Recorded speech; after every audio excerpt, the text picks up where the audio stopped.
It's lesson 7.2 regarding parallelograms, and we're going to talk about the properties of parallelograms today. What a parallelogram is, by definition, parallelogram. There it is. Parallelogram, by definition, is a quadrilateral with two sets of opposite sides that are parallel. All right. Parallelograms is kind of a funny thing. So mathematically, when they do the notation, they literally, just like triangles, they literally draw like a little mini parallelogram next to it. Please, gentlemen, do not ever use the word diamond. It's one of my pet peeves. Excuse me. It's one of my pet peeves regarding, you guys can see I'm actually allergic, that's why I sneezed right there. I'm allergic to the term diamond being used mathematically. That's a term of geology, not geometry. This parallelogram, which they use like the little miniature parallelogram to denote parallelogram ABCD, look like this, right? Where we have A, B, C, and D. And remember, when you guys do, I could either go clockwise or counterclockwise, if you will, okay? When I actually denote these things. One thing I should know here is that I've been given this, and I'm going to prove a few things about this, okay? So what's going to be given here is that I have because it's a parallelogram, I have two sets of opposite sides that are going to be parallel. So I have AB, which is going to be parallel to CD. Moreover, I'm going to have BC, which is going to be parallel to AD. And that's just by definition what it is. So we'll go ahead and mark that as well. So this guy with the arrows, right? And BC, parallel with AD.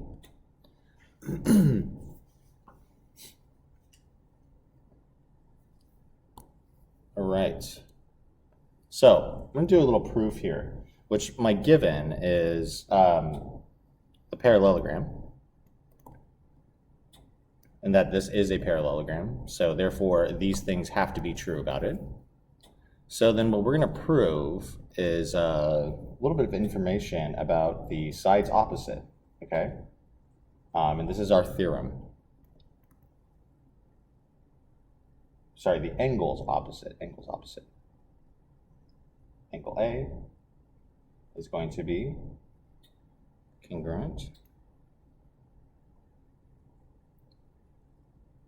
to angle C.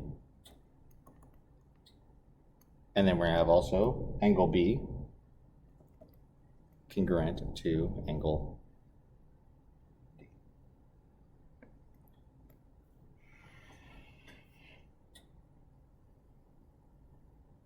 Okay, so what we're effectively going to go through the exercise of here is show a bunch of properties about parallelograms.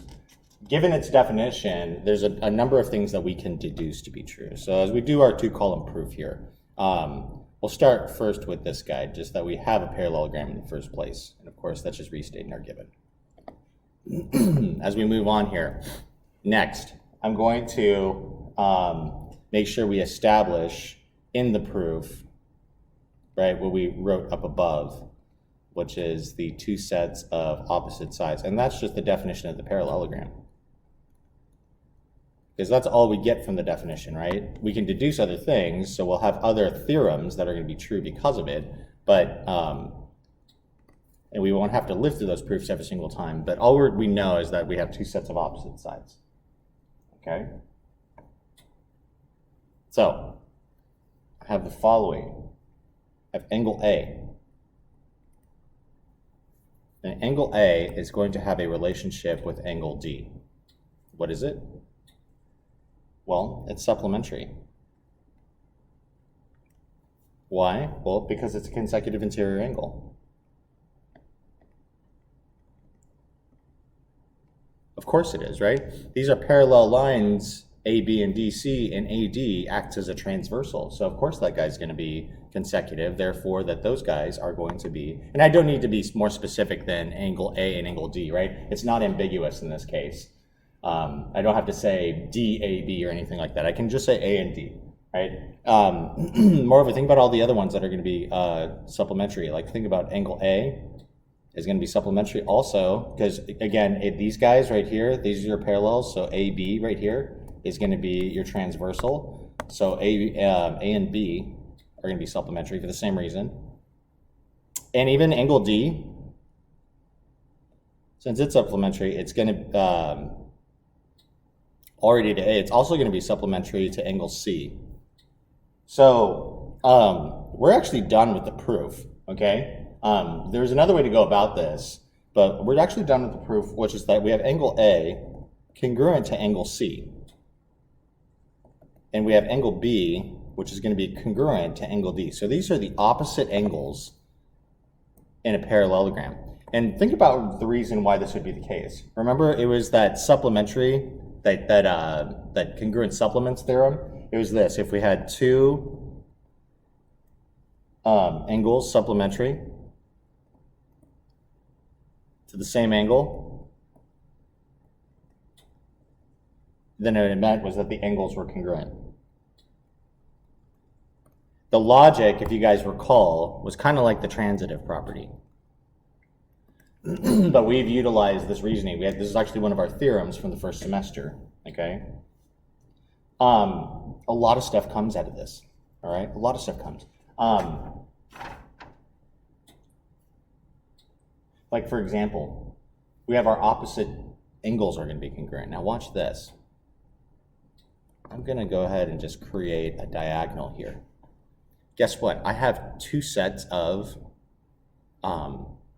two congruent triangles, right? Because think about this. We have parallels, right? A, B, and D, C. This and this are going to be congruent because these are, because those guys are alternate interior angles, right? Well, because of those alternate interior angles, I'm also going to have alternate interiors here and here, okay? Which is pretty cool because now I have two angles, and then look at this, reflexive side. I have two congruent triangles. Therefore, now I have all of these. It kind of confirms still A and C are going to still be congruent, right? Because these two triangles are going to be congruent, and these are their corresponding parts, right? Corresponding parts of congruent triangles. Corresponding parts also would be AD and BC. So then now we can prove that the sides are congruent, right? Moreover, that we have congruence. We have congruence, happening with the potentially with those diagonals too. Something about them is going to happen. So let's go ahead and write some of this out. All the things that we've just deduced here. We said that the opposite angles are congruent. We said the opposite sides, right? That was through that issue when we proved the two smaller triangles when we constructed the diagonals. The opposite sides are congruent. The diagonal will create two congruent triangles, which we did through angle side angle, right? Think about what happened back up here, right? Just from the start, because each of the sides acts as a transversal for the other parallels that are adjacent. So here we're going to say that the consecutive angles are supplementary because they are effectively consecutive interiors. And then last but not least, if you have one right angle, then you have four. Has to be the case. Okay?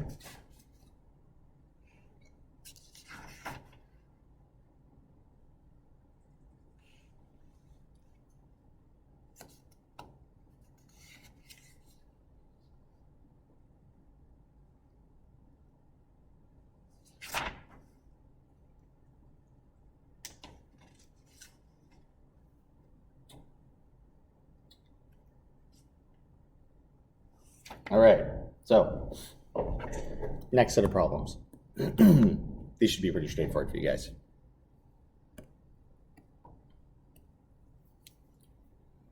We're gonna have Q, oops, doesn't matter, we're not just always gonna use A, B, C, D. We'll have Q, R, S, T, okay? And Q, R, S, T is a parallelogram. So the opposite sides are parallel. So here's some details about this. We have 20 as this side. We have 54 degrees as this angle. we have 2x degrees as this angle, and we have 3y minus 1 as this side. So our directions are to solve for x and y.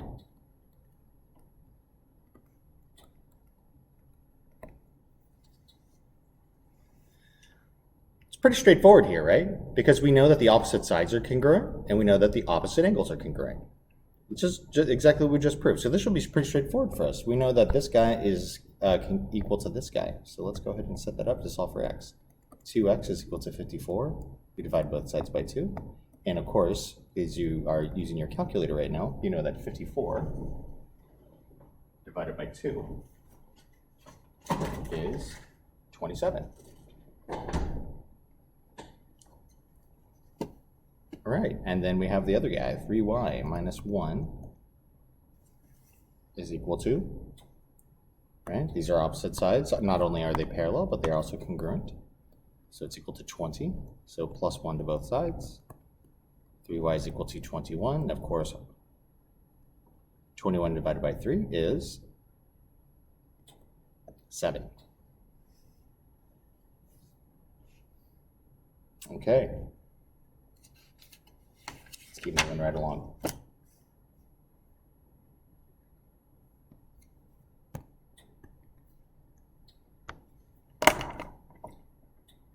In parallelogram, PQRS, oops, happened there.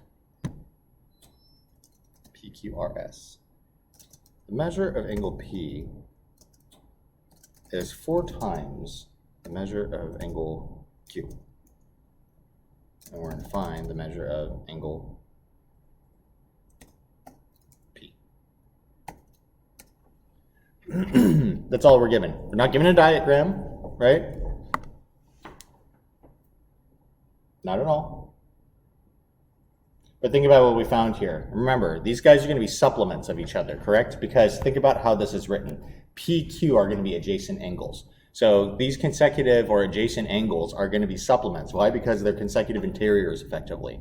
So the sum of P and the sum of Q is going to be 180. It just has to be, right? Well, guess what we know? We know the measure of angle P is 4 times the measure of angle Q. So we can say 4 times the measure of angle Q, right?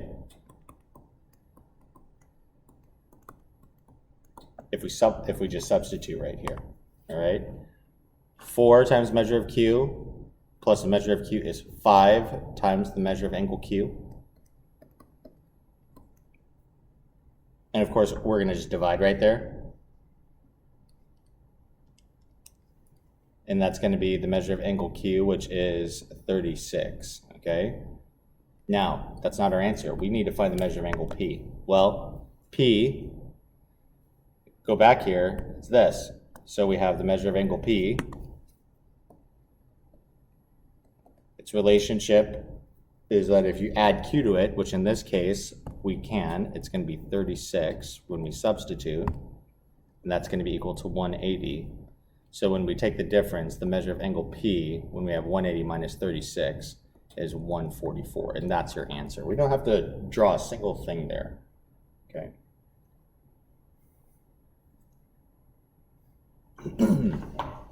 Okay.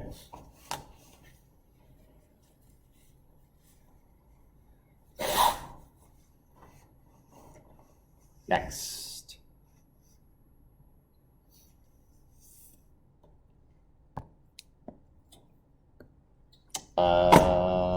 Another aspect of the parallelogram is that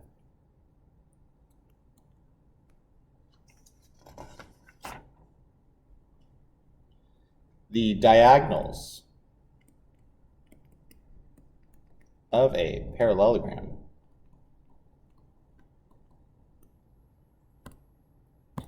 bisect each other. I'll show you what that means. Watch.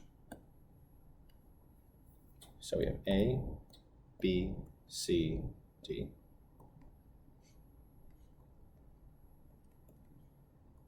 Okay. So we're going to create two diagonals here. I have this guy. Oops. I have this guy. So what we're saying is that this guy right here, which we're going to call that intersection M, it means that AM and MC are congruent. It means that DM and MB are also going to be congruent. Okay. And we can think about why that's the case, but effectively, I've created two sets of congruent triangles, right? So like these guys, AMB, right? This one, and then also DMC, that guy. Those guys are going to be congruent, as well as this guy, this guy. Okay. It's done through, of course, we're going to use alternate interior angles, and then we're going to have those sides opposite. They're going to be congruent, and then we're going to be using angle side angle. We'd have our congruent triangles, meaning that we're going to have these corresponding parts that are going to be congruent. Okay. So it's just kind of being the portions that are marked there. So that's how you'd actually complete the proof, rather than to drag you guys through that.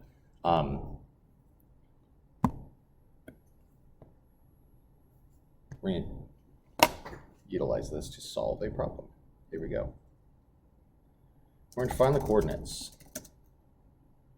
of the intersection of the diagonals of parallelogram ABCD with vertices.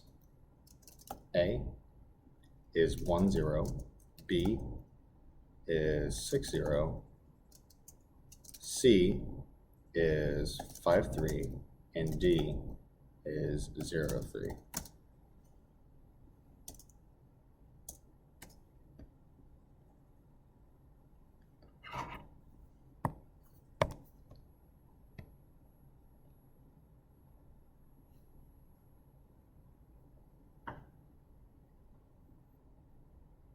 Well, gentlemen, I'm not going to draw this. I just refuse. There's no reason to. Okay? This actually is pretty straightforward, because if I find one answer, I found the other one. Okay? So you have to think about how you create your diagonals. I have ABC. Yes, I'm rereading my thing here. My apologies. Fat fingered it when I was typing there. So I have ABCD, right? And then I have my coordinates. Now, think about what are your diagonals. AC and BD are diagonals. Okay, so let's deduce our way through this. If they're bisected, both of them, then the answer is going to be the same for both, right? And I can confirm it if I really, really want to, but I'm just lazy. All I really need then is to figure out AC's bisected point, which is just going to be the midpoint of AC. That's it. That's it.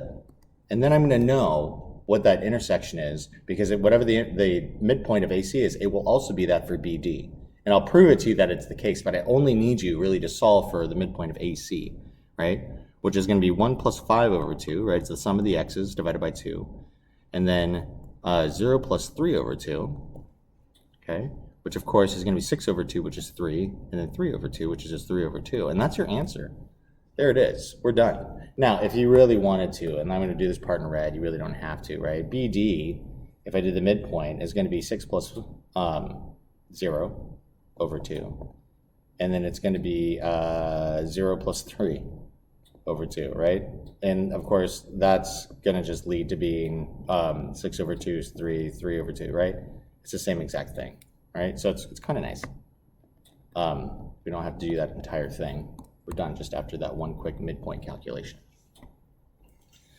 All right, my last example for you for today, this is a little bit trickier of a problem, is that we have 3 vertices of parallelogram DEFG. And with the coordinates being D is -1, 4, E is 2, 3, F is 4, -2, and G is what we need to find. There's a few ways we can go about this problem, okay? for D, E, F, G,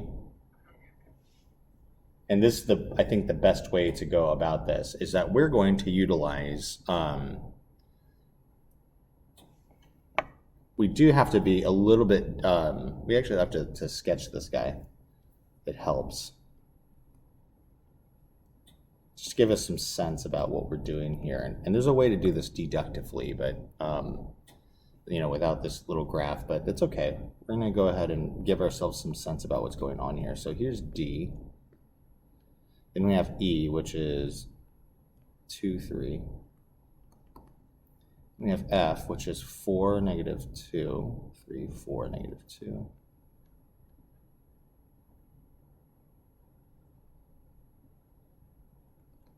Okay. So think about where G is going to be.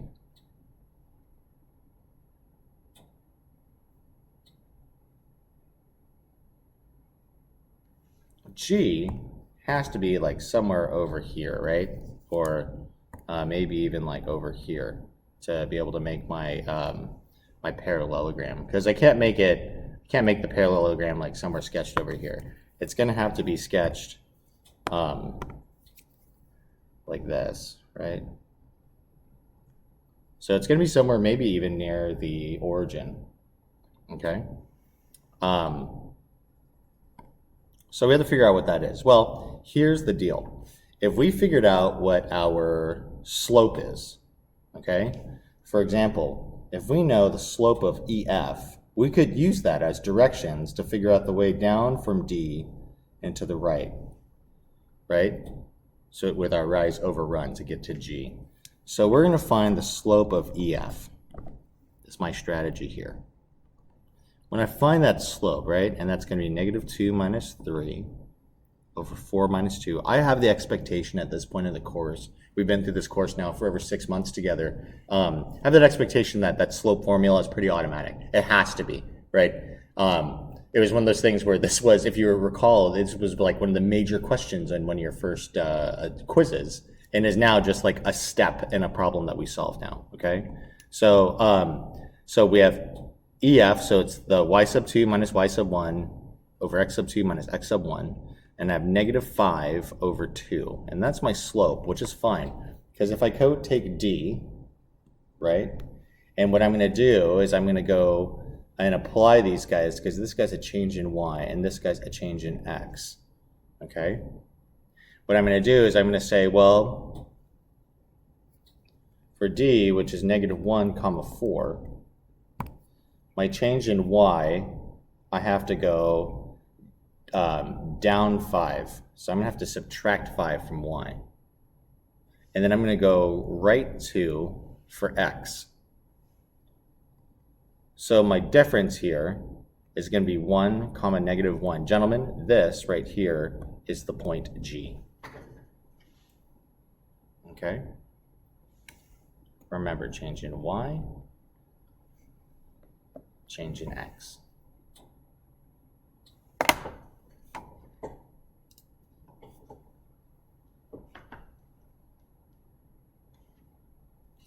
And you'll have a couple of those on your homework tonight. It'll be the last couple problems that you have. So I'm going to let you go ahead and get started on that assignment. If you have any questions, please feel free to reach out.